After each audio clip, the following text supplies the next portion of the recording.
December 1872. The Mary Celeste, a merchant brigantine, stout and true. She sailed from New York, bound for Genoa, carrying over 1,700 barrels of industrial alcohol. Then, days later, she was found, drifting aimlessly, almost 600 miles east of the Azores.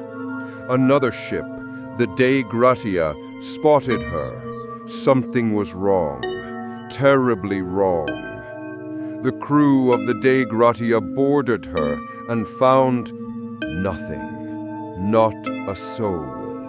No distress signal, no signs of struggle, no pirate attack.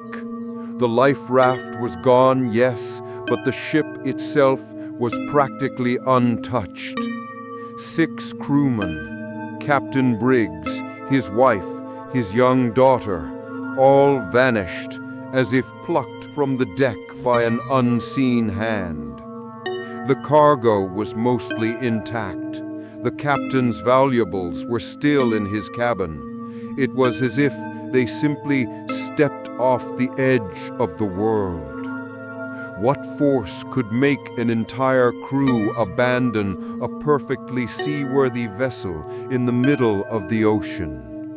Some whispered mutiny, others sea monsters. But the truth is far more chilling.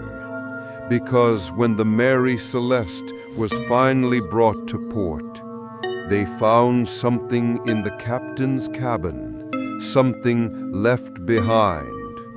A single child's doll, and inscribed on its back in tiny, shaky letters,